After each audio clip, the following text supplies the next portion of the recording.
Dans cette vidéo, on va voir comment ensemble, on peut stopper la goune d'ici 1 an et demi, 2 ans. Les bienfaits sont évidents, tu es beaucoup plus concentré, tu arrives à t'intéresser à ce que tu veux. Tu as vraiment l'impression de vivre la vie en easy mode. Donc il y aura 2 parties à cette vidéo. La première sera une analyse très détaillée des implications qu'a la goune. Ce n'est pas une activité comme les autres, on verra les ramifications et à quel point cette chose-là est incrustée dans ta personnalité. On va carrément créer ton profil du gooner suivant la pornographie sur laquelle tu te goones. Donc ça va être très détaillé. Et le point de la première vidéo sera que la goune est intimement liée à la honte de soi. Donc on verra précisément pourquoi. Et la bonne nouvelle, c'est que, une fois qu'on a compris ce lien profond et très fort entre la goune et la honte, on verra que des étapes très simples qui changent la honte qu'on a de soi-même permettent d'affecter la manière, permettent essentiellement d'arrêter la goune. Tu arriveras à arrêter la goune si et seulement si tu arrives à te visualiser d'une manière, tu arrives de te visualiser comme quelqu'un qui n'est pas un gooner. Donc on verra des moyens de le faire concrets. Donc la première vidéo, c'est l'analyse. On va essayer de mieux comprendre la goune. Alors, je commence par dire que pour 80% des gens, mais bon, si tu es sur cette vidéo, je pense que tu ne fais pas partie de ces 80%. Pour 80% des gens, il n'y a aucun souci avec la goune. La plupart de mes amis, ils n'ont aucun souci avec la goune. Ils ont vu ma vidéo, ils n'ont pas trop compris. Ils m'ont dit, ok, c'est sympa, c'est intéressant, mais on n'a pas trop compris la vidéo. 80% des gens n'ont aucun problème avec ça. La plupart des gens ont une sexualité normale et ensuite la goune. C'est un peu comme si leur job à plein temps c'était la sexualité normale. Et ensuite, leur job à temps partiel c'est la goune. Et donc la goune s'adapte à la sexualité. On va voir que pour certaines personnes, c'est pas du tout le cas. Donc 80% des gens n'ont aucun souci. Pour ceux qui consomment de la pornographie, c'est très bon de différencier le contenu pornographique en 3 types de catégories. En 3 catégories. Il y a la catégorie 0 que je ne mentionne pas, qui est celle de ce goon sans pornographie. Pour des raisons évidentes, c'est la chose la plus saine, de ce goon sans pornographie. Ensuite, on va analyser les 3 catégories. Donc la première catégorie, c'est la pornographie classique, professionnelle. Pas beaucoup de scénarios, pas grand chose à dire. Un classique, ça marche depuis le début, c'est la plus ancienne des 3. Ensuite, il y a le porno amateur, un peu plus pathologique. Moi, je considère que si tu regardes du porno amateur, c'est que ce qui te manque dans ta vie, ce que tu cherches dans le porno amateur, c'est pas juste l'éjaculation, mais c'est aussi une certaine intimité, une proximité, voire même de l'amour. Parce qu'en réalité, il y a toutes ces choses-là dans le porno amateur, bien plus que dans le porno professionnel. Tu peux réellement apercevoir de l'amour dans le porno amateur. Moi, je m'en souviens en particulier, j'avais vu un film où l'acteur et l'actrice étaient tellement proches que ça m'avait vraiment marqué. J'avais eu l'impression que j'aurais pas dû avoir le droit d'accéder à ce contenu qui était beaucoup trop intime. Donc il y a vraiment de l'intimité dans le porno amateur. Et je pense que ce qui montre le mieux que ce qu'on cherche dans le porno amateur, c'est pas juste l'éjaculation, c'est la post-nut clarity. D'où vient la post-nut clarity? C'est pas une question évidente au sens où beaucoup d'autres choses dans la vie, quand bien même elles peuvent être un peu addictives, ne viennent pas avec cette post-nut clarity. Je mange énormément, j'ai trop mangé, j'ai pas un post-Burger King clarity. Et je pense que la post-nut clarity vient du fait que, certes on a réussi à éjaculer, mais on n'a pas réussi à combler notre besoin d'affection et notre besoin d'amour. Ça paraît un peu extrême, mais je pense que c'est ça qui se cache derrière la post-nut clarity, et c'est pour ça que, peut-être que j'invente, parce que ça fait longtemps que j'ai pas vu ni de porno amateur, ni de porno tout court, peut-être que j'invente, mais j'ai l'impression que la post-nut clarity était plus puissante sur du porno amateur. En particulier, je me souviens de la vidéo dont je viens de te parler, qu'elle m'avait laissé une grande post-nut clarity. Ok, donc ça c'était les 2 premiers thèmes. Donc un peu plus pathologique de regarder du porno amateur, parce que ça montre que tu es en manque d'affection, mais comme énormément de gens, donc c'est pas grave. En fait, la première partie, j'aimerais montrer que, en partie, que tu vas très mal, que sur beaucoup de points de vue différents, tu es dans un des moments les plus pathologiques de ta vie, mais la bonne nouvelle, c'est que tu peux en sortir. C'est-à-dire que moi, à l'époque où j'ai voulu stopper la goune, j'étais persuadé que j'étais le seul au monde à expérimenter cette chose. Et comme personne n'en parlait, je pouvais juste... Tu vois, si c'était quelque chose de normal, sur lequel n'importe qui pourrait tomber, on pourrait s'attendre à ce que ce soit plus médiatisé. Je me rappelle en particulier, j'avais regardé à l'époque la saison 2, la saison 3 d'une série qui s'appelle Sex Education sortait, au moment où j'essayais d'arrêter la goune. Et donc j'avais regardé la série, dans ma tête, consciemment je me disais je regarde juste la série parce que c'est une série intéressante, mais je pense que inconsciemment j'attendais de voir s'il y avait un épisode qui allait parler de la goune. Donc Sex Education, le concept c'est que la mère du narrateur est sexologue, Et chaque épisode est censé être sur un problème de la sexualité différent qu'un garçon ou une fille de à peu près dans l'âge de l'adolescence peut expérimenter. Et donc j'attendais de voir s'il y avait un épisode sur la goune, et la goune est mentionnée une seule fois dans toute la série. C'est pour la blague, enfin l'addiction à la goune est mentionnée une seule fois, c'est pour la blague. Le narrateur ouvre son cabinet de sexologie, puis ensuite il y a des séquences qui sont censées être drôles, où des gens viennent et lui parlent de ses problèmes, et la blague c'est que les problèmes avec lesquels les gens viennent le voir sont censés être absurdes, et du coup là il y a un gars qui est addict à la goune, et ça cut parce que c'est censé être drôle. Donc je t'avoue que j'avais un peu le seum quand, après 2 saisons, je me rendais compte au fur et à mesure que je regardais qu'en vérité, de manière croissante, une des raisons qui expliquait que je regarde cette série, c'était pour savoir s'il y avait un moment où ils allaient parler de la goune, et puis j'arrive, ils parlent de la goune et c'est juste pour la blague et ça cut. Donc j'avais un peu le seum. Comme dit la célèbre phrase de Balzac, l'insuccès nous accuse toujours la force de nos prétentions, c'est-à-dire que quand on fail à quelque chose, c'est là où on se rend compte quelles étaient nos véritables motivations. Et au moment où j'ai vu qu'en fait j'allais jamais entendre parler de la goune sur Sex Education, j'avoue que j'avais un peu le seum et j'ai compris qu'une raison implicite qui faisait que je regardais la série, c'était pour savoir s'ils allaient en parler. Bref, donc au moment où j'ai essayé d'arrêter, je pensais que j'étais unique au monde à expérimenter ça. Et donc la mauvaise nouvelle, c'est que tu dis, bon bah, c'est un problème qui est intrinsèque à moi. Parce que si c'était quelque chose de normal que tout le monde pouvait expérimenter, on en parlerait un peu plus. Ou ce serait plus documenté. Donc, la mauvaise nouvelle, c'est que tu vas très mal, mais la bonne nouvelle, c'est qu'en fait, c'est une bonne nouvelle. Parce que un nombre incroyablement élevé de gens vivent extrêmement mal, et on verra des chiffres qui expliquent cela. Ils pensent qu'ils sont uniques au monde et donc le cachent. Je veux dire, l'humanité est très forte, l'humain en général est très fort, pour cacher des secrets qui sont incroyablement honteux. Ce qui est un peu logique, parce que si tu penses à notre cerveau qui n'a pas vraiment évolué depuis l'époque primitive, si dans ta tribu tu avais un lourd secret qu'il ne fallait pas que les autres sachent, la question de cacher ce secret était une question de vie ou de mort. Et donc on est très bon pour cacher des secrets qu'on juge honteux. Et c'est pour ça, on dit souvent que les addictions les plus dangereuses sont celles avec lesquelles on arrive à cohabiter. Dans cette première partie, on verra qu'un nombre incroyablement élevé de gens cohabitent avec une honte de soi, un mépris de soi, presque un dégoût de soi. Je donnerai des chiffres, tout sera quantifié, pas de panique. Mais le cache. Chacun a l'impression de vivre son propre truc dans son coin. Et c'est en fait un peu plus tard, quand les gens peuvent assumer tranquillement les problèmes qu'ils avaient par exemple au lycée, que tu te rends compte qu'en fait tout le monde avait des pathologies, plus ou moins, en particulier pour les gars en sciences. Comme je l'ai déjà dit dans une vidéo, s'intéresser à la science, c'est pas normal. Un garçon qui est populaire, il s'intéresse pas aux sciences.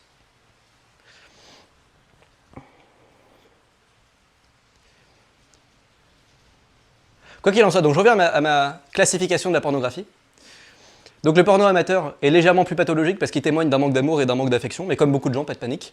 Et la troisième catégorie, qui est de loin la plus noire, est celle aussi où on voit se dresser avec le plus de clarté, le plus d'évidence, la misère immense, à perte de vue, sexuelle et affective, chez les garçons, disons de 15 à 20 ans.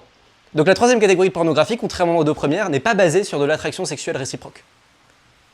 Ça paraît fou, mais en réalité c'est le cas. C'est-à-dire que c'est pas basé sur le consentement. La troisième catégorie. C'est la catégorie que j'appellerais du porno accidentel. C'est beaucoup plus commun qu'on ne le pense. Donc scénario typique de porno accidentel, tu en as forcément entendu parler. Le narrateur ou l'actrice est bloqué dans un canapé. On ne sait pas comment elle a réussi à se bloquer. Il ou elle a réussi à se bloquer dans un canapé. Et l'acteur ou l'actrice essaye de débloquer l'acteur ou l'actrice. Et boum, le scénario commence. Donc tu vois que c'est pas basé sur de l'attraction sexuelle, réciproque. Deuxième type de scénario, par exemple, je sais pas, le narrateur prend une photo compromettante de la fille et contraint explicitement la fille à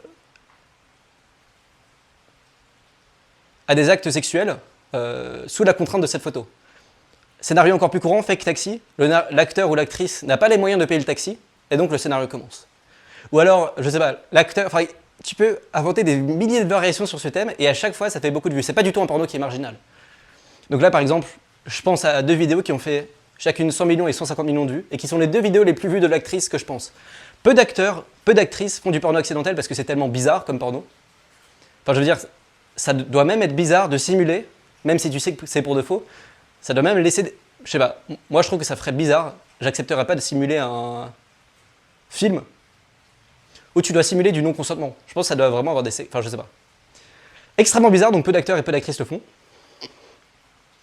Mais en revanche, les actrices qui le font, en général, c'est les vidéos les plus vues des actrices. Donc là, par exemple, l'actrice à laquelle je faisais référence, toutes ces autres vidéos, outre ces deux vidéos-là, porno accidentel, sont à moins de 50 millions de vues, un truc comme ça. Donc c'est vraiment énorme, le nombre de vues qu'engendre le porno accidentel. Donc autre type de scénario, mais tu peux en inventer des milliers. Le narrateur a une érection qu'il juge douloureuse ou dangereuse, et par chance, un membre ou une membre de sa famille se dévoue pour soigner son érection. Tu peux inventer des milliers de scénarios et ils sont tous présents sur les sites de porno. Donc voilà, donc qu'est-ce qu'il faut conclure de l'existence de ce porno? Quelle peut être la seule conclusion à tirer sur le fait que quelqu'un souhaite regarder ce genre de porno plutôt qu'un autre? Que peut-on déduire du fait que quelqu'un juge plus érotiquement stimulant un porno accidentel qu'un porno normal? La seule conclusion qu'on peut en tirer, qui est transparente maintenant que je l'ai énoncée de cette manière-là, même si elle est extrêmement noire, la seule conclusion qu'on peut en tirer, c'est que des centaines de millions de jeunes garçons n'arrivent pas à un niveau profond, parce que c'est un niveau qui s'exprime dans le fantasme sexuel. Tu vois, c'est pas nous qui contrôlons le fantasme sexuel, on ne décide pas si c'est un porno accidentel qui est plus stimulant pour nous ou non. Donc un grand nombre de garçons sont plus stimulés par un scénario dans lequel la fille n'est pas consentante. C'est-à-dire qu'à un niveau profond, ils n'arrivent pas à imaginer comme plausible une relation sexuelle avec une fille qui est consentante, qui est attirée par eux sexuellement. C'est plus possible pour eux de voir un scénario dans lequel la fille n'est pas attirée sexuellement par le gars. C'est ça qui les fait bander, quoi. Donc c'est là où on voit la noirceur infinie de ce que c'est que la pornographie. La pornographie, c'est pas un moyen de se détendre ou un moyen de mieux dormir, comme beaucoup de gens le disent. En réalité, c'est quelque chose qui engendre une énorme honte. Et la raison est assez logique, je l'ai déjà dit dans cette vidéo, que nos cerveaux n'ont pas évolué depuis l'époque primitive. Comment peut raisonner quelqu'un de l'époque primitive qui voit deux personnes copuler? Le gars ne sait pas que Internet existe, le gars ne sait pas qu'il est sur Pornhub. Comment peut-il en conclure qu'il est en train de voir deux personnes en train de copuler? La seule option, c'est qu'il soit arrivé à un stade tellement en deçà de l'humanité, mais c'est évident, dès qu'on y réfléchit, c'est évident que c'est ça qui se passe. Il est à un stade tellement en deçà de l'humanité, pour une certaine raison, il n'est pas un humain comme les autres, et donc sa seule manière de voir du sexe, c'est comme ça, c'est de espionner les autres, de se cacher dans des recoins de maison, et ça se voit aussi quand on consomme de la pornographie. On pense souvent à la pornographie comme une activité comme les autres. Moi, personnellement, il n'y a aucune activité dans ma vie que j'ai consommée en coupant volontairement mon propre souffle. Si tu y repenses, il n'y a aucun autre moment dans ta vie où tu as volontairement coupé ton propre souffle parce que tu n'as pas envie qu'on t'entende. Je veux dire, même si tu es tout seul chez toi, qu'il n'y a personne 100 mètres à la ronde, tu es quand même, quand tu consommes de la pornographie, recroquevillé sur toi-même, et pendant toute la durée du film, ton souffle est coupé, parce que tu n'as pas envie qu'on t'entende, parce que tu sais que c'est une activité qui est incroyablement honteuse. Ton visage est rouge et chaud de honte. Et évidemment, le lendemain, si tu as une activité sociale ou si tu parles à quelqu'un, c'est évident que tu arriveras moins bien à garder le contact visuel, c'est évident que tu auras plus honte de toi-même.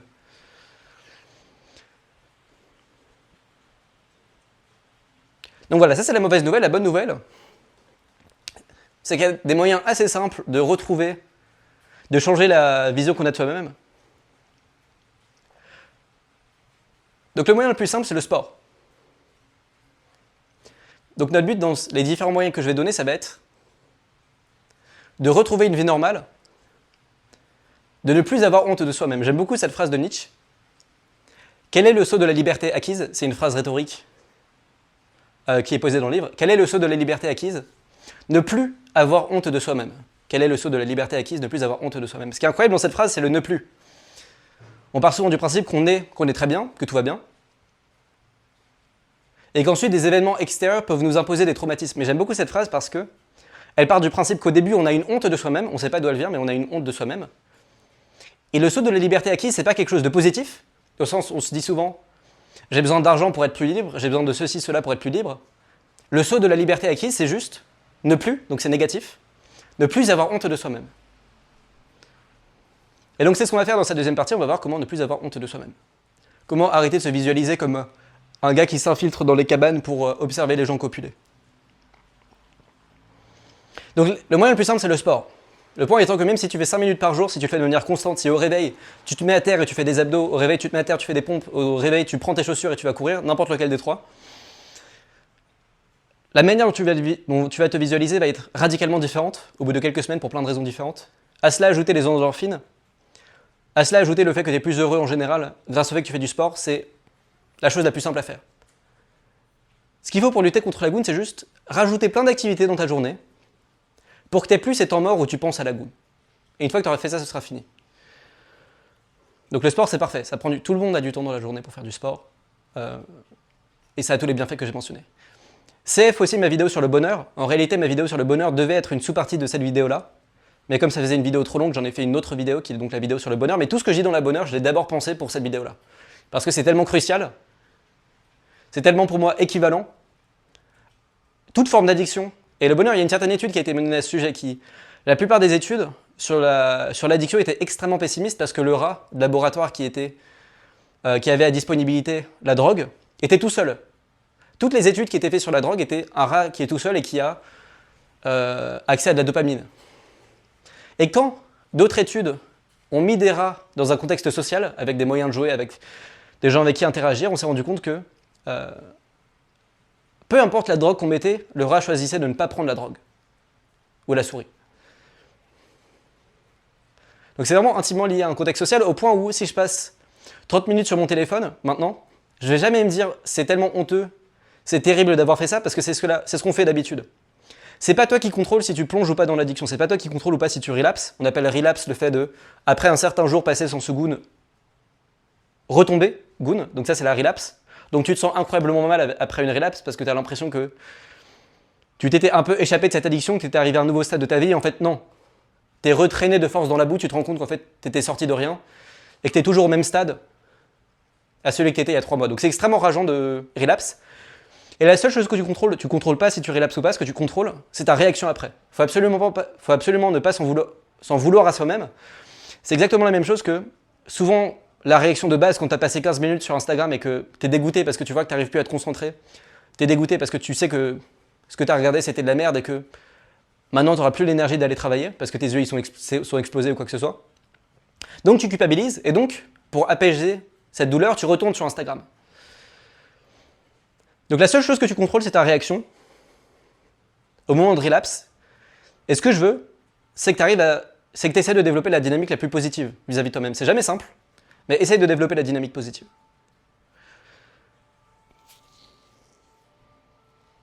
Voilà, du coup, pour moi, l'addiction, c'est tellement intimement lié au bonheur que si je passe 30 minutes sur mon téléphone, je vais jamais me dire c'est ma faute.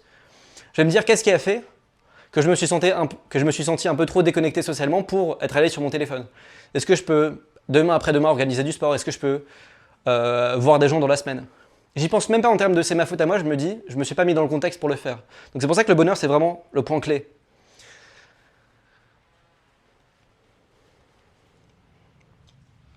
Donc je te conseille fortement ma vidéo sur le bonheur.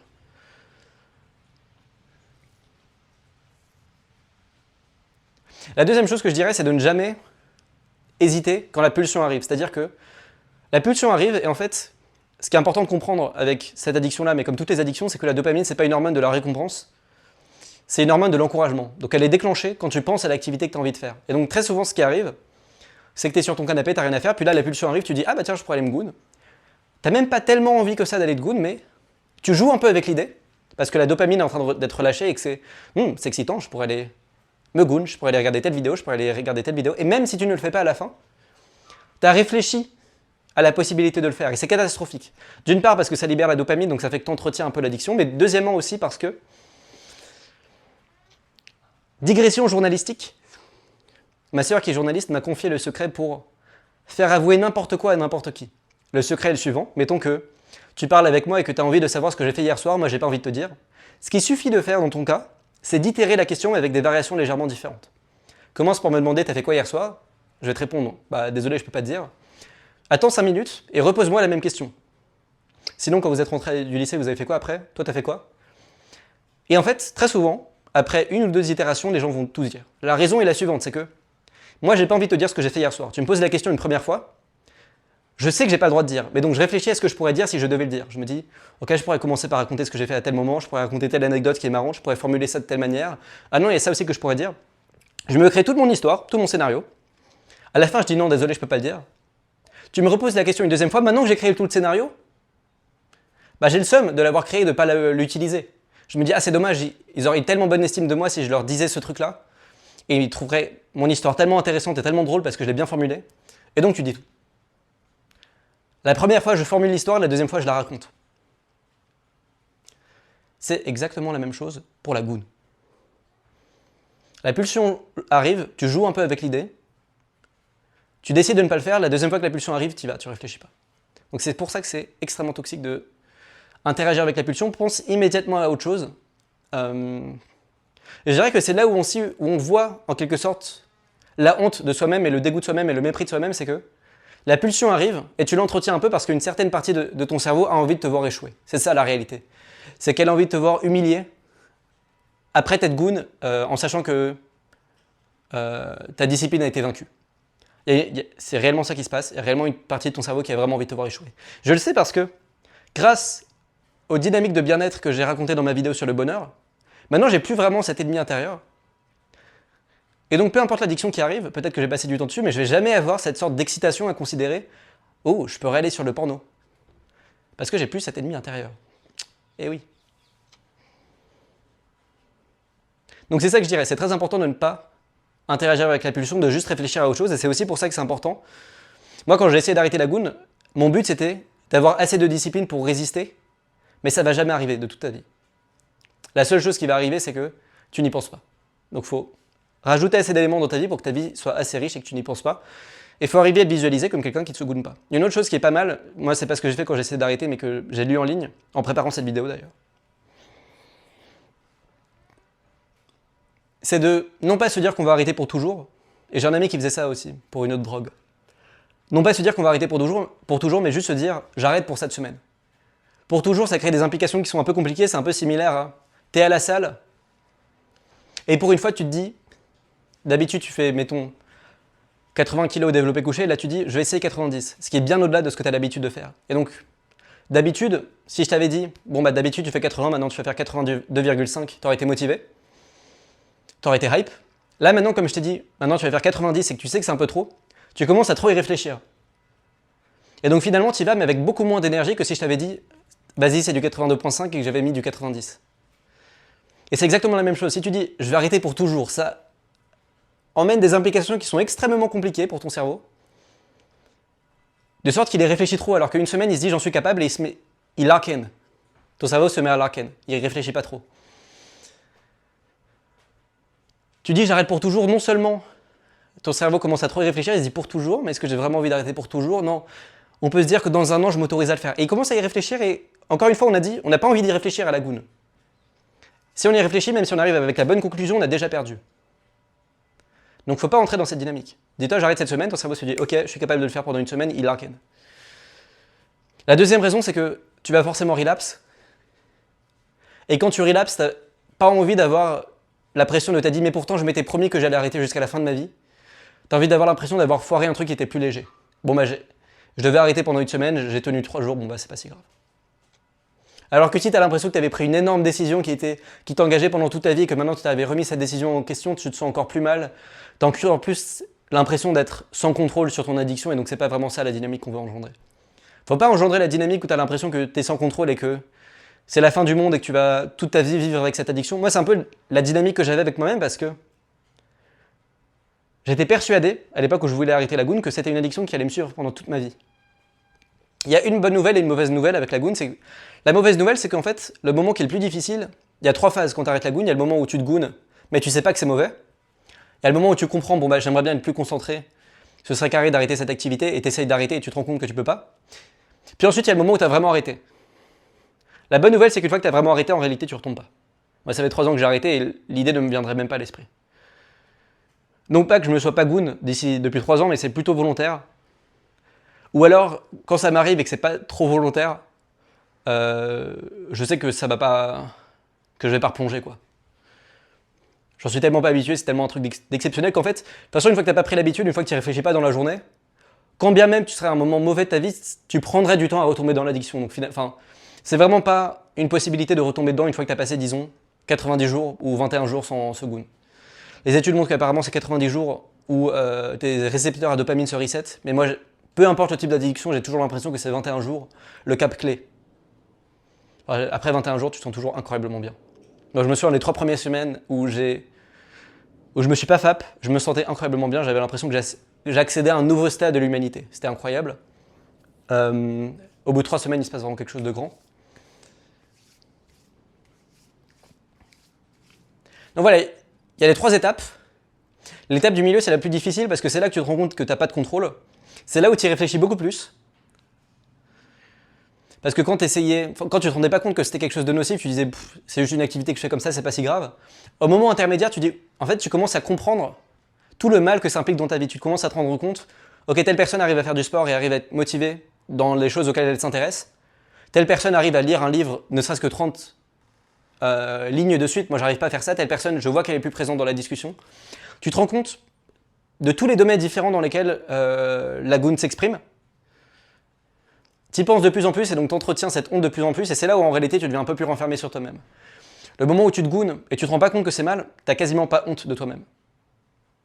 Donc c'est le moment au milieu qui est de très très loin le plus difficile, au point même où on pourrait se demander, enfin je sais pas, j'allais dire au point même où on peut se demander si ce serait pas plus rentable de ne pas vouloir essayer d'arrêter la goune, mais en réalité non, parce que si je me souviens la différence entre avant et après, c'est night and day. Une fois que tu arrêtes la goune, la vie devient en easy mode, c'est incroyable.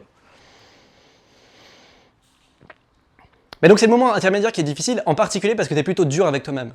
Parce que tu t'en veux d'avoir relapse, tu as l'impression que c'est ta faute, tu as l'impression que tu es incapable de te contrôler et tu as l'impression que tu te vois comme un petit primate, tu te vois comme un petit singe. C'est très rageant. Et donc il faut essayer d'atténuer ça et dès que tu relapses, pense à autre chose. Moi je m'en souviens, il y a eu un peu un cap où pour la première fois après avoir relapse, je me suis dit bon bah au lieu de m'auto-blâmer et de me dire c'est une catastrophe parce que je sais très bien que ça va pas m'aider à ne pas me relapse la fois d'après, je vais essayer de méditer. Et donc j'avais médité pendant 1 heure après avoir relapse, et tu sens en fait, je sais pas, tes hormones ou quoi que ce soit complètement changer. Tu sens ton cerveau qui part complètement en couille quand tu médites après t'être goon. Tu sens une énorme différence par rapport à avant où tu étais beaucoup plus calme et tes pensées étaient beaucoup plus stables. Bref, j'avais médité pendant 1 heure, je m'étais pas blâmé comme je l'avais fait d'habitude, et j'ai senti un shift. À chaque fois que je faisais ça, j'arrivais à ne pas relapse pendant 1 jour ou 2 jours de plus. Ce qui paraît ne pas être beaucoup, mais à l'époque, la fréquence de relapse c'était 1 fois tous les 2 jours ou un truc comme ça. Donc c'était incroyable. Ça a vraiment changé énormément, le fait de ne pas m'en prendre à moi-même, et aussi le fait de méditer, c'est très puissant.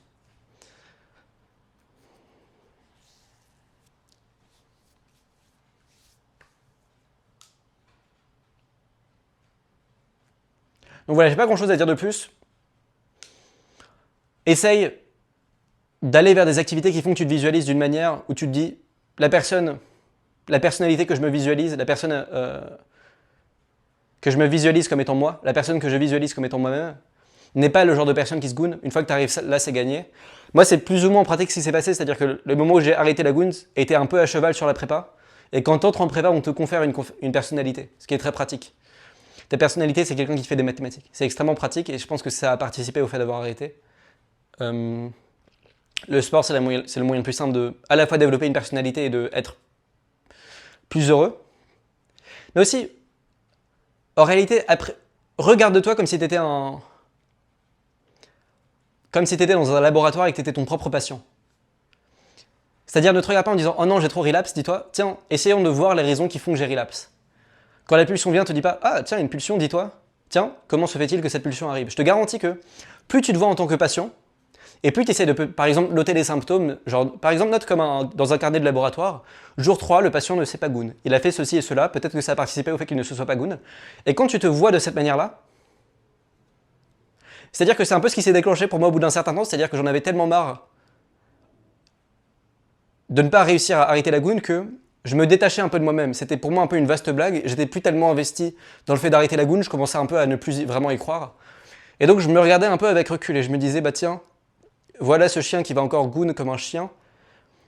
Et paradoxalement, le fait de me regarder avec plus de distance faisait que la pulsion arrivait, et au lieu de directement entrer dans la pulsion, d'abord je notais un petit peu ce qui se passait. Tiens, intéressant.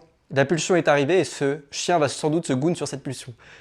Et donc finalement, ça crée un peu plus de distance et ça, évidemment sur les pensées négatives, et ça crée, ça devient beaucoup plus simple de ne pas céder aux pulsions.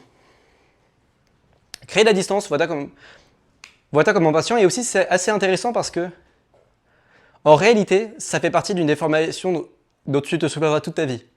Moi, dès que j'ai une addiction quelconque, je fais un lien avec ce qui s'est passé pendant la goon, parce que c'était tellement un truc de large ampleur qui occupait toute ma vie, que j'avais tellement réfléchi que je pouvais voir quelles étaient les dynamiques que j'entretenais avec moi-même.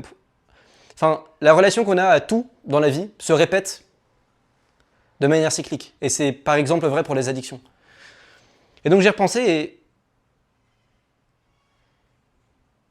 finalement c'est plutôt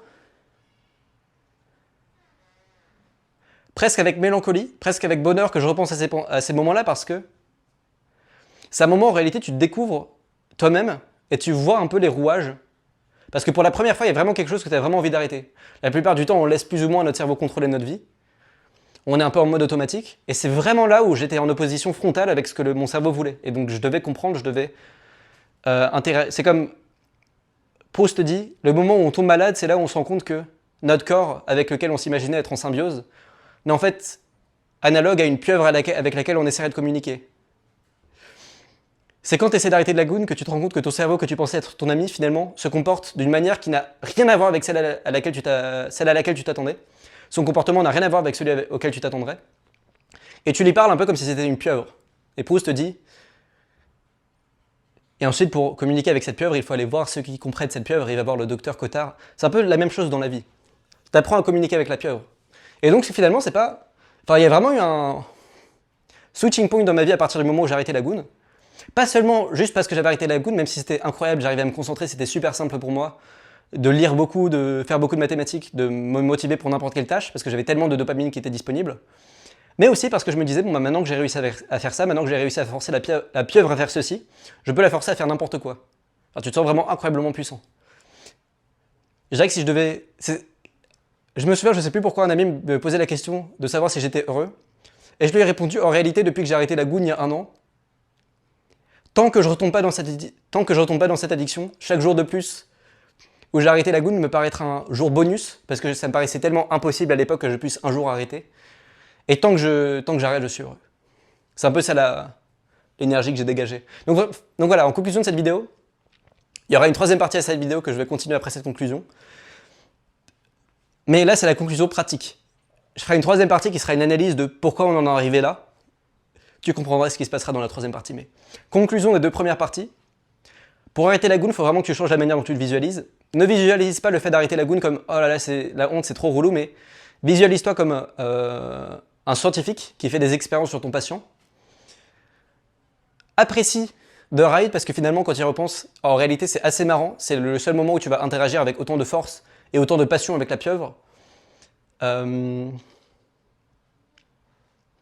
Fais du sport, essaie d'être heureux. Vraiment, la vidéo que j'ai fait sur le bonheur, je pense qu'elle est très bien. Vraiment, si j'avais fait tout ce que j'ai dit dans la vidéo sur le bonheur à l'époque où j'ai essayé d'arrêter la goon, je pense que j'aurais arrêté au bout de 6 mois. Troisièmement, moi j'ai tout mis en mode un peu extrême dans cette vidéo parce que je pense que pour les addictions en général, je suis quelqu'un d'un peu extrême. Mais c'est possible que toi, t'arrêtes au bout de 2 mois. Enfin, ça dépend des gens. Mais voilà, il n'y a rien de honteux dans le fait de vouloir arrêter la goon. Moi j'aime bien l'autre phrase de Nietzsche, qui est un peu en lien avec celle que j'ai déjà citée, qui était quel est le sceau de la liberté acquise, ne plus avoir honte de soi-même. La 2e phrase de Nietzsche que j'aime bien, c'est « Les grandes époques de notre vie sont celles où nous trouvons le courage de nommer ce qu'il y a de meilleur, ce qu'on nommait avant ce qu'il y a de pire en nous. Les grandes époques de notre vie sont celles où on trouve le courage de nommer ce qu'il y a de meilleur en nous, ce qu'il y a de pire en nous. » Donc mets un peu de fierté, quoi. Fais comme Nietzsche, là actuellement ce que tu considères comme ce qu'il y a de pire en toi, la goon, mais dis-toi, en réalité, je fais un combat, je suis en train de mener un combat qui est extrêmement difficile, que peu de gens mènent. Je suis en train de le mener contre vents et marées parce que je suis dans une industrie qui est beaucoup basée sur la sexualité, typiquement, à chaque fois que j'en parle aux gens, les gens en parlent comme si c'était pas un problème, mais typiquement, tu vas sur TikTok, moi j'y vais pas, faut pas aller sur TikTok évidemment, mais c'est représentatif de la manière dont fonctionne notre industrie, en général. Tu vas sur TikTok, et même si dès que tu vois un contenu qui est un peu soft porn, donc typiquement tu vois je sais pas, une fille qui fait de la danse mais qui c'est légèrement sexuellement du soft porn, même si tu scrolles à chaque fois et que tu dis je suis pas intéressé, même si ta photo de profil c'est celle d'un jeune garçon, TikTok va quand même te feed du contenu légèrement sexuel. Parce qu'il sait qu'une fois que tu es addict à ça, tu seras addict à TikTok. Et ce que j'ai dit sur TikTok est valable à différentes échelles, sur toutes les applications sur lesquelles on est. Donc bref, tout ça pour dire que tu es dans un combat où t'es pas vraiment aidé parce que moi je trouve que ça pourrait, évidemment c'est une addiction qui paraît la plus ridicule du monde, l'addiction à la goune, parce qu'on n'arrive pas à imaginer comment on pourrait être addict à cette chose-là qui a l'air si normale, qui a l'air d'être la chose qu'on fait depuis la nuit des temps. Mais on n'est pas vraiment aidé. Je pense que vu le nombre de personnes, et j'ai pas vraiment de stats, mais j'ai l'impression qu'il y en a énormément, en particulier après ma première vidéo sur la pignouf, il y a beaucoup de gens que je n'aurais jamais soupçonné, de la vraie vie que je connaissais d'avant, qui m'ont dit « Ah ouais, en fait, moi j'ai aussi un problème avec ça ». Donc le problème est bien plus répandu qu'on ne le pense, il n'y a pas vraiment d'effort suffisant selon moi qui est fait pour aider à cela, donc tu es dans un combat que tu mènes contre vents et marées, mais qui est très noble. Il n'y a pas de honte à avoir, c'est un grand combat. Fais-le avec fierté et regarde-toi comme un patient. Quand la pulsion arrive, pense à autre chose.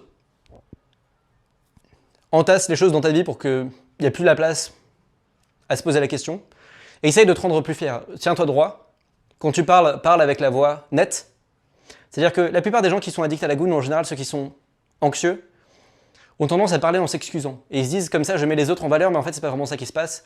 Donc typiquement, tu es au restaurant, le garçon demande ce que tu veux et tu lui réponds ouais, je vais prendre un steak haché. Et ensuite, le serveur doit te redemander parce qu'il n'a pas entendu. Enfin, c'est chiant pour tout le monde. Le serveur doit redemander vous prenez quoi? Parle clairement, n'aie pas honte de ce que tu dis. Et plus tu parles clairement, et plus tu vas t'adapter au rôle que tu te donnes. Tiens-toi droit. Quand tu es en conversation, mets-toi plus reculé. Moi, quand j'étais en conversation, j'étais tout le temps comme ça parce que je considérais tellement que ce que j'avais à dire était inintéressant. Mets-toi en arrière, parle de manière claire. Si on te coupe la parole, continue à parler avec la même fréquence, avec la même... c'est-à-dire que la plupart des gens, quand ils sont coupés la parole, accélèrent. Voilà, donc je sais pas ce qu'on doit faire, tu te fais couper la parole. Mais il faut peut-être faire ça. Accélère et monte le ton. Garde le même ton, garde la même fréquence, et les gens auront juste l'impression que la personne qui t'a coupé la parole t'a vraiment coupé la parole. Alors que si la personne te coupe la parole et que t'accélères, les gens ont l'impression que c'était légitime pour elle de te couper la parole, que tu l'avais compris et donc que t'accélérais pour la laisser finir et qu'en fait c'était normal. C'est ça l'impression que tu donnes. Et plus tu fais ça, plus tu fais des choses normales, plus tu vas endosser ce rôle et tu vas devenir quelqu'un de stable. Et on aime bien avoir de l'ironie un peu, et c'est encore lié, selon moi, au propre ennemi qu'on a soi-même. Ça paraît un peu risible d'être la personne stable, d'être la personne un peu neutre, d'être un peu la personne vanilla. Mais j'ai déjà cité la citation de Baudelaire qui dit « L'orgie n'est plus la sœur de l'inspiration. Nous avons cassé cette parenté adultère. » Donc ce que dit Baudelaire dans cette citation, là j'ai juste cité la première phrase, mais c'est un moment où il dit que si tu veux être créatif, même Baudelaire qui est un poète, ce qu'il faut c'est juste un travail du pain quotidien. Il dit « L'esprit obéit comme le corps à des règles mécaniques. » Même si tu veux faire des choses très créatives et très intéressantes, c'est quand même bon dans sa vie d'être quelqu'un de plutôt ennuyeux. C'est-à-dire qu'on aime bien être ironié et essayer de se moquer des gens qui sont un peu bland, des gens qui sont un peu gris, un peu neutres. Mais c'est ce qu'il y a de meilleur. C'est comme dans le portrait de Dorian Gray, l'un des personnages principaux dit à l'autre, en parlant du peintre, le peintre est très ennuyeux, comme tous les grands artistes, il a mis toute son énergie dans son œuvre. C'est un peu ça la vibe, c'est que j'ai l'impression que quand on fait des choses chaotiques envers nous-mêmes,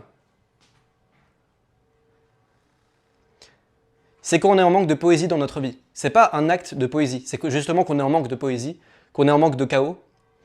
Et donc je pense que c'est pas incompatible avec le fait d'être un génie, concrètement, d'avoir du génie artistique ou du génie dans n'importe quel domaine, d'être quelqu'un de plutôt ennuyeux. Et je pense que c'est plutôt ça que tu devrais viser parce que, actuellement, ton problème c'est que tu as un ennemi à l'intérieur de toi-même et tu l'entretiens toutes les fois où tu te réduis un peu volontairement en public. Toutes les fois où tu parles de manière un peu... Ah oui, je vais vous prendre ça si possible. Où tu te diminues un petit peu.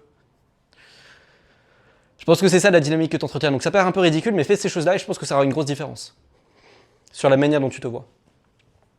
Donc voilà, dans cette troisième partie de la vidéo, mais qui est plus expérimentale, on va parler de Proust. Tu te demandes sans doute ce que Proust vient faire là. La raison est que Proust, tu l'as peut-être compris, Proust était addict à la goune. Choc. Proust était totalement addict à la goune. C'est une amie qui m'a envoyé ça. Il y a une lettre qui est complètement véridique, de lui à son grand-père.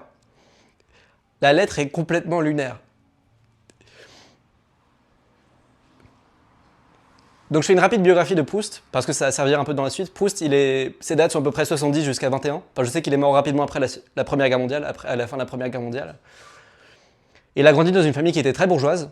Sa vie, il a passé jusqu'à 30 ans dans le grand monde, enfin dans le monde. À l'époque, ce qu'on appelait le monde, c'était les réunions que faisait la noblesse. À l'époque, enfin, tu vois, on a souvent l'idée que la noblesse a disparu après 1789. En fait, pas du tout. C'est quand même elle qui organisait la vie mondaine ou la vie sociale de Paris. C'était la chose la plus prestigieuse d'être invité à des soirées données par exemple par la duchesse de Guermantes ou par la princesse d'Oléron ou ce genre de choses. Donc voilà, Proust, il était dans ce monde-là. Et à l'époque, personne n'avait de métier. D'ailleurs, dans Proust, dans son livre À la recherche du temps perdu, qui est plus ou moins... Ce qui se passe dans son livre, c'est plus ou moins ce qu'il a vécu. Donc La recherche du temps perdu, c'est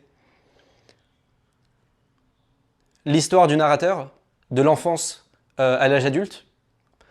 Le narrateur, à la fin du 7e tome, a à peu près 45-50 ans à peu près. Et donc le narrateur vit à peu près comme Proust avait vécu. Il va dans le monde. Et toute l'histoire, c'est comment le narrateur s'est mis à écrire son œuvre. Parce que c'est vraiment l'histoire de Proust. De 0 à 30 ans, il va dans le monde, puis ensuite, à l'âge de 31 ans, il commence la recherche du temps perdu. Il s'enferme, il fait tapisser de liège sa chambre et il commence juste à écrire son livre de A à Z. Il voit quasiment personne, il s'enferme.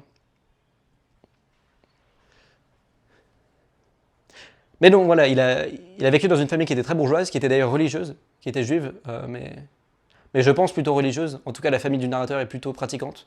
Donc je pense que la famille de Proust lui-même était aussi pratiquante, mais je sais pas. Quoi qu'il en soit, on sait qu'il y a une lettre de son grand-père, de Proust à son grand-père, où Proust demande 13 francs à son grand-père pour la raison suivante. Mon père m'avait donné 10 francs pour aller baiser. Je cite les propres termes de Proust.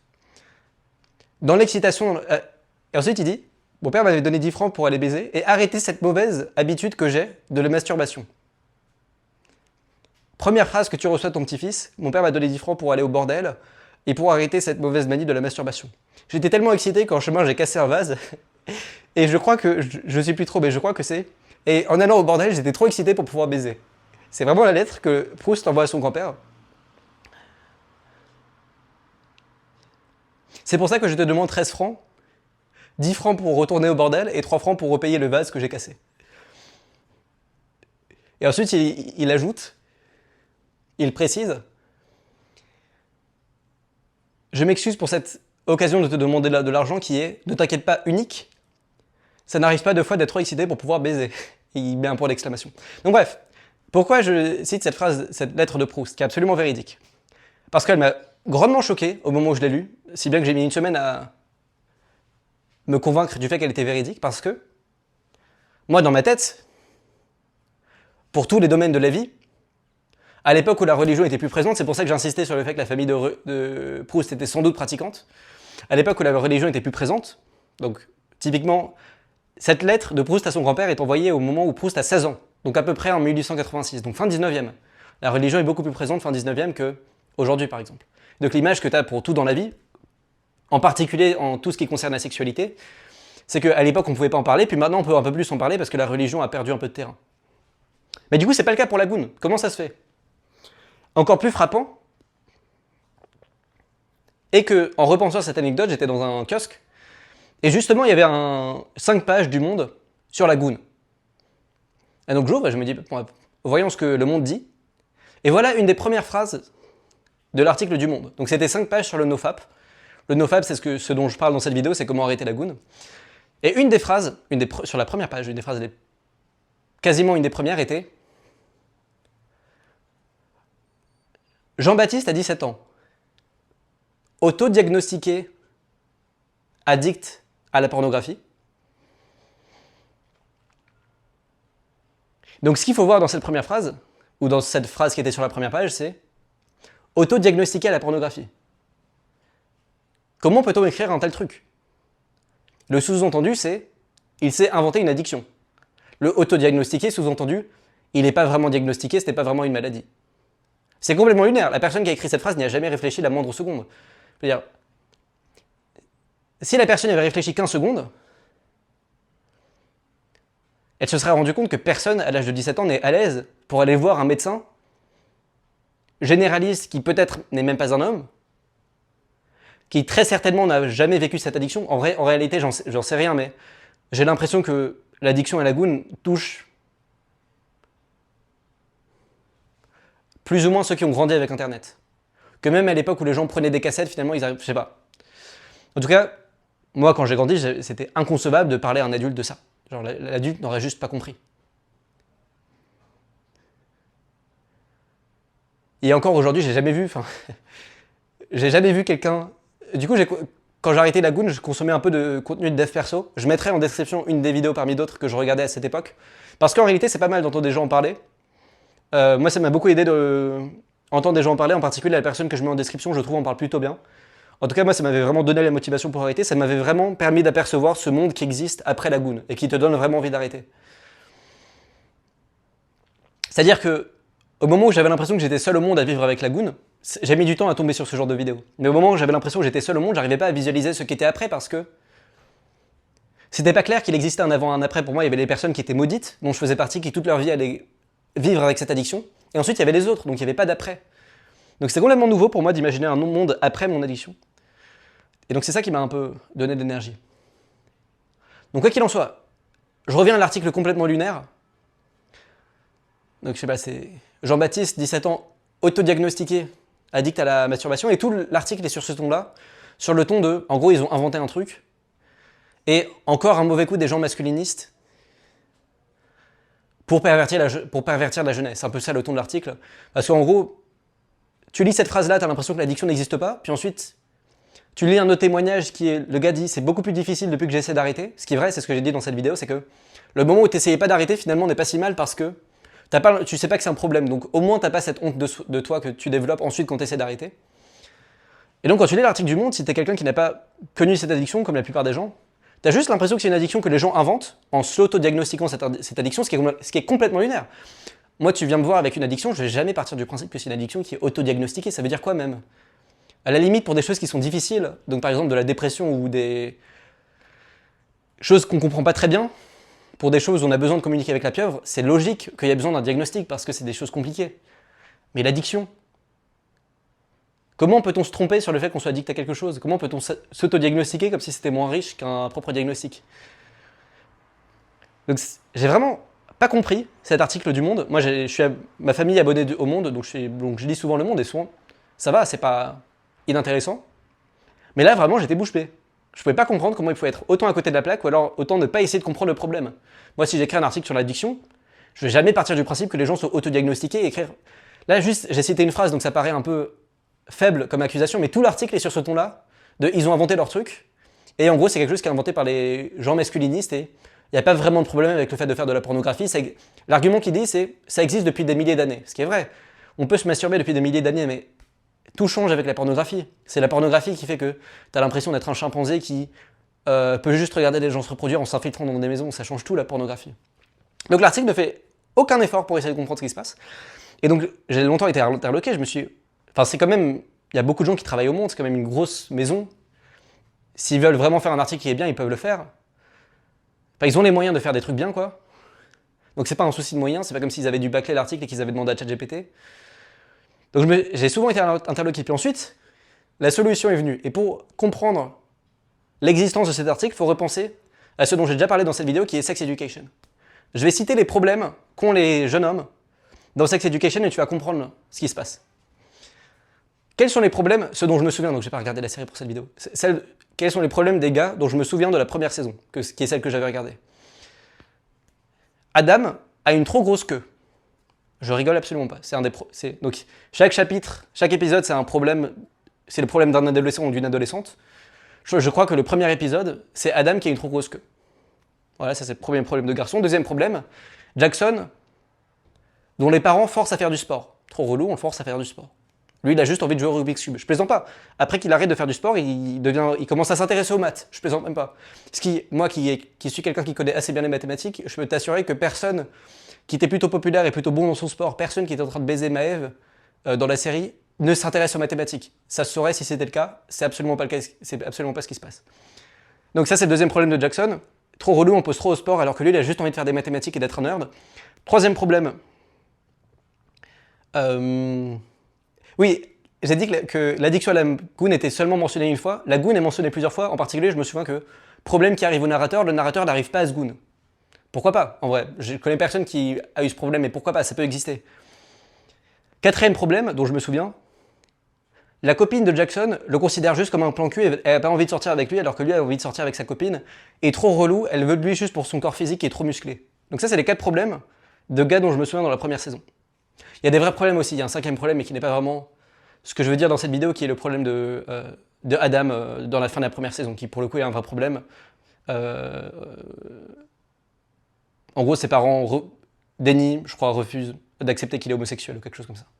J'ai pas très bien les détails. Mais voilà, ce que je veux illustrer, c'est que, en fait, ce qui se passe, c'est que la doctrine depuis 50 ans, et je dis même pas ça pour dire si c'est bien ou mal, j'essaye juste d'expliquer cet article du Monde, ce qui est déjà pas mal, parce que l'article est vraiment aberrant. Qui peut écrire un article sur une addiction comme ça? Donc j'essaie juste d'expliquer l'article du Monde. La doctrine depuis 50 ans, c'est que la virilité fait du mal partout, et en particulier chez les hommes. C'est ça la doctrine. Depuis 50 ans. Si tu veux des preuves de pourquoi cette doctrine existe depuis 50 ans, je trouve que, justement, Sex Education est un assez bon exemple. La virilité fait du mal depuis 50 ans, et maintenant que la virilité a un peu reculé, c'est-à-dire que par exemple il y a beaucoup moins de role models masculins, je dis pas ça pour critiquer encore, je dis pas qu'il y a des bonnes raisons de essayer de jouer avec la masculinité ou de la changer, enfin je sais pas, mais j'ai pas beaucoup réfléchi. J'essaie juste d'illustrer ce qui se passe. Donc le message depuis 50 ans, c'est que la virilité doit diminuer. Aujourd'hui, elle a diminué, a reculé, depuis 20 ans, depuis 30 ans. Tu l'observes dans tout. Tu l'observes par exemple dans la baisse du niveau de la testostérone, qui baisse à peu près d'1% chaque année. Tu l'observes aussi dans... Enfin, c'est vrai qu'il y a eu un regain depuis 10 ans avec le développement personnel, mais c'est un peu contre la doctrine, quoi. J'essaye de dessiner la doctrine. Encore une fois, j'essaye pas de dire si la doctrine est bien ou pas, j'essaie juste de dessiner ce qui se passe. Et aussi, je suis quasiment sûr que si on testait la voix des gens, si on essayait de savoir si on mesurait les décibels de la voix des hommes, que ça aurait augmenté quasiment chaque année. Et de manière assez significative, je pense. Encore une fois, je ne dis pas que ce soit bien ou que ce soit mal, pour l'instant. Donc voilà, depuis 50 ans, la virilité a diminué, et donc notre rôle en tant qu'homme aujourd'hui, c'est de se réjouir, selon cette doctrine-là. On est censé se réjouir de la disparition de la virilité. C'est notre rôle. Et les seuls problèmes qu'on peut avoir, comme illustré par les problèmes de sex education, c'est un excès de virilité qui nous est imposé. Donc par exemple, le premier épisode est symbolique. Adam qui a une trop grosse queue. Personne en France, à moins d'avoir une queue vraiment immense, vraiment au point où c'est même clinique, au point où c'est considérable d'envisager la chirurgie, personne n'a un problème d'avoir une trop grosse queue. Ça, c'est un fait. Deuxième problème, Jackson est trop musclé. J'ai jamais entendu parler de quelqu'un qui était... Ok, peut-être que si tes parents t'aiment que parce que tu fais du sport, ça peut être relou, mais encore que j'ai mes doutes. Enfin, en tout cas, je connais personne qui est dit trop relou. Enfin, j'ai jamais connu quelqu'un qui a été embêté par le fait que ses parents lui mettent une pression sur le sport. Jamais connu ça. Jamais connu non plus quelqu'un qui trouvait ça embêtant qu'on le considère juste comme un tas de viande.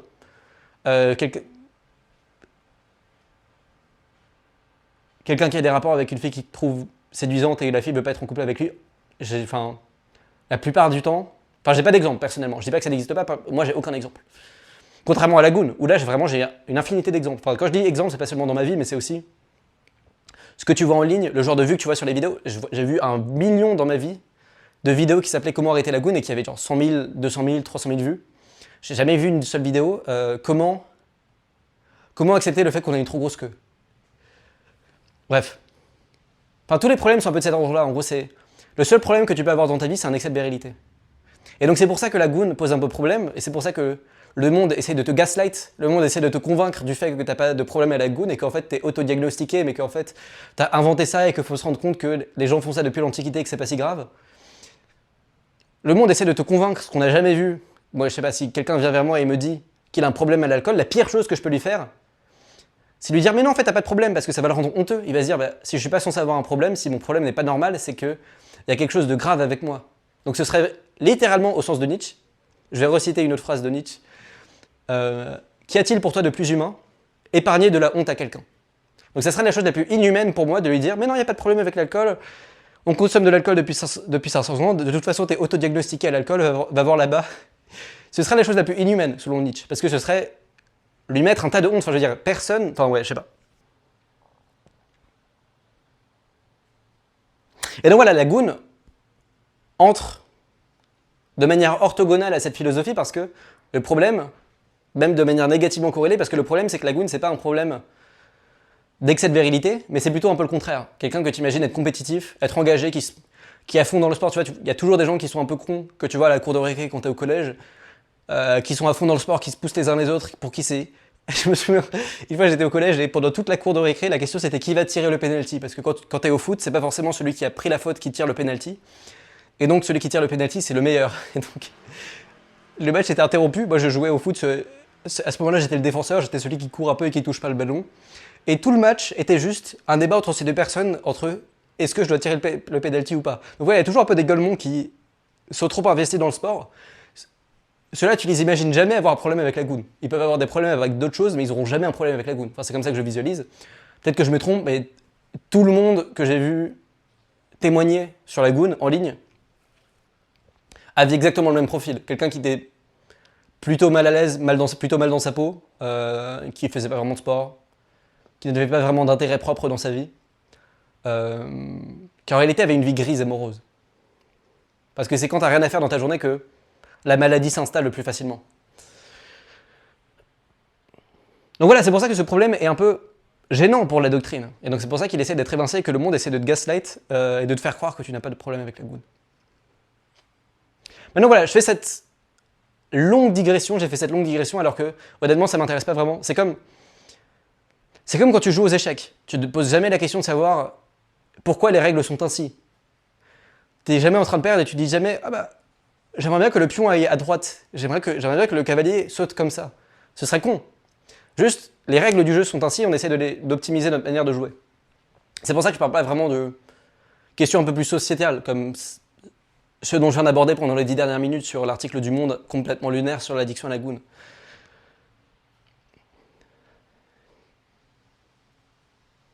La raison pour laquelle je le dis, c'est parce que faut que tu te rendes compte que la plupart des gens qui prononcent des assertions sur la société n'ont absolument rien à faire de toi. Et c'est incroyablement visible dans cette question de l'article du Monde.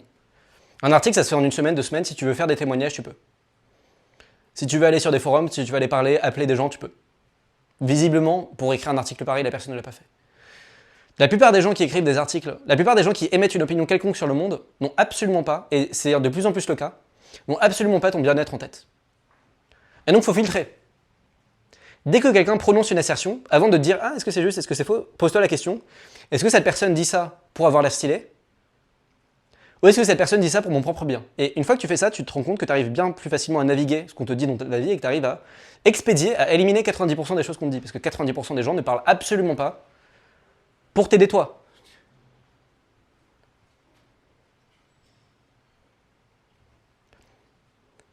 Je veux dire, toi, si demain on te demandait c'est quoi ton avis sur n'importe quel sujet, tu ne chercherais pas à dire la vérité, tu chercherais à prononcer ce qui te donnerait la meilleure image aux yeux des autres. Et tout le monde fonctionne comme ça. Tout le monde fonctionne comme ça.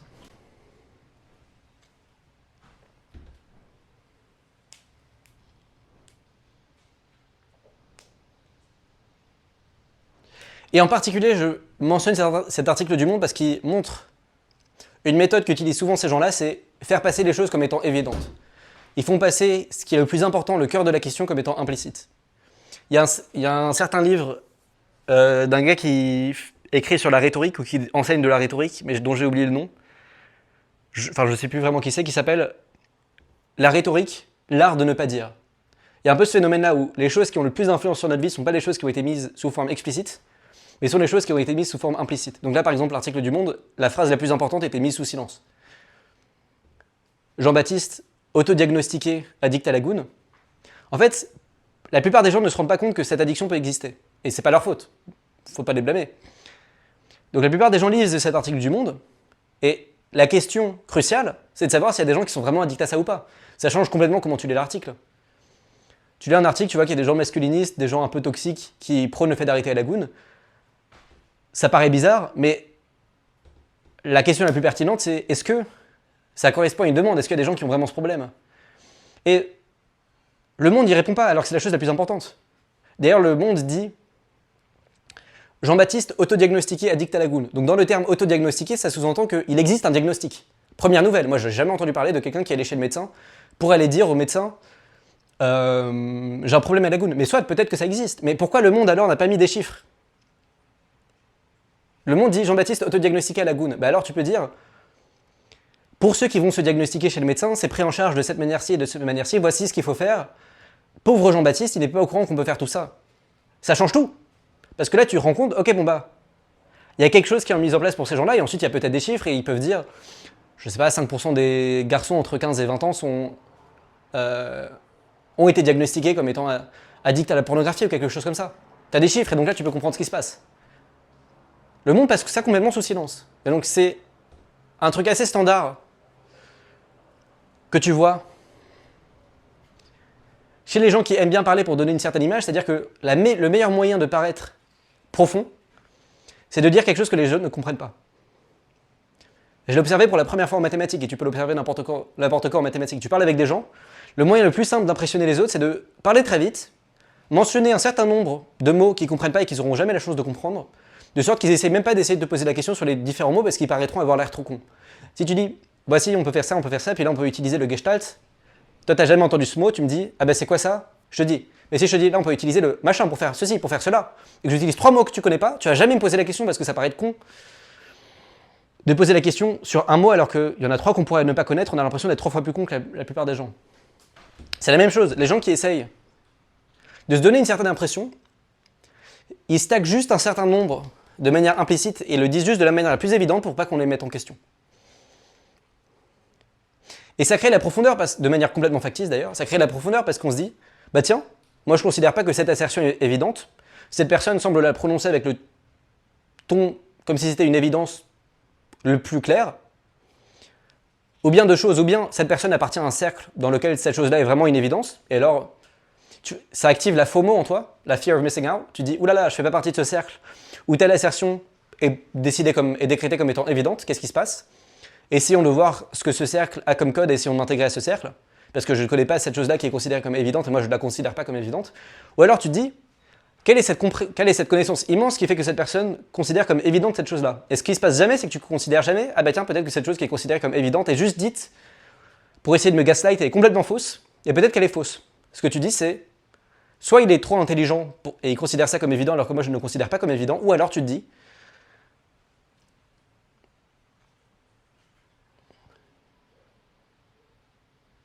il fait partie d'un certain cercle dans lequel c'est considéré comme une évidence et tu as un peu envie d'y faire partie parce que ce cercle a quelque chose que tu n'as pas. Et donc voilà, c'est parfaitement illustré dans cet article du Monde où la phrase la plus importante est passée sous silence. Et je dis